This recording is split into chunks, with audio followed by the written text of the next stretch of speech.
మహాభక్తుడు మాణిక్యవాచకర్. బాగా వృద్ధుడైపోయాక చిదంబరం చేరుకున్నాడు. ఆయన చేరుకుని రోజు చిదంబరంలో నటరాజస్వామి వారి మీద స్తోత్రాలు చేస్తుండేవాడు. ఒక రోజు పరమశివుడు చూశాడు. చిదంబరంలో మాణిక్యవాచకర్ నివాసం ఉంటున్నటువంటి ఇంటికి పరమశివుడే బయలుదేరి వెళ్ళాడు. వెళ్ళి రాత్రి అయింది. అప్పటిదాకా స్తోత్రాలు పాడి పాడి అలిసిపోయి మాణిక్యవాచకర్లు పడుకున్నారు. తలుపు కొట్టి, ఏమయ్యా నువ్వు పరమశివుడి మీద ఎన్నో స్తోత్రాలు చెప్పావుట, ఏది చెప్పు వింటాను. వృద్ధ బ్రాహ్మణుణ్ణి ఎక్కడి నుంచో తీర్థయాత్రకు వచ్చాను, వినాలనిపించి వచ్చాను అన్నాడు. ఆయన శివస్తోత్రం చెప్పడం అంటే ఆయనకి బడలిక లేదు, రాత్రి లేదు, పగలు లేదు, శరీరం సహకరించకపోవడం అన్న మాట లేదు. అంత సంతోషం. ఆయన చేసిన స్తోత్రాలన్నీ చెప్తున్నారు. పరమశివుడు వ్రాసాడు వాటినన్నింటినీ గ్రంథం కింద వ్రాసి తెల్లవారుతుండగా అలిసిపోయాడు మాణిక్యవాచకర్. స్నానం చెయ్యాలి, సంధ్యావందనాది క్రియలు ఆచరించాలి, వెళ్ళనా అన్నాడు. వెళ్ళిరా అని నేను సెలవు పుచ్చుకుంటానని వృద్ధ బ్రాహ్మణ రూపంలో ఉన్నవాడు పైకొచ్చి మాణిక్యవాచకర్లు చెప్పిన స్తోత్రాల్ని తాళపత్రాల మీద అన్ని రాసి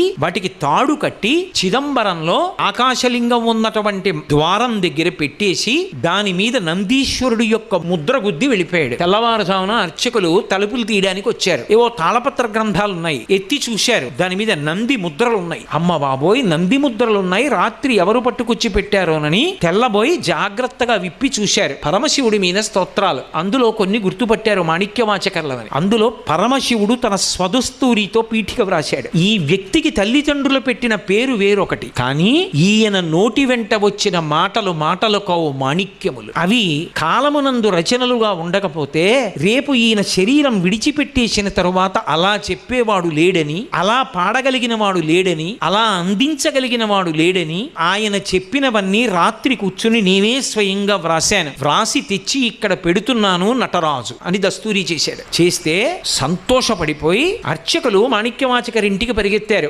ఏమయ్యా, రాత్రి నీ ఇంటికి ఎవరైనా వచ్చారా, నువ్వు శివస్తోత్రాలు పాడావా అని.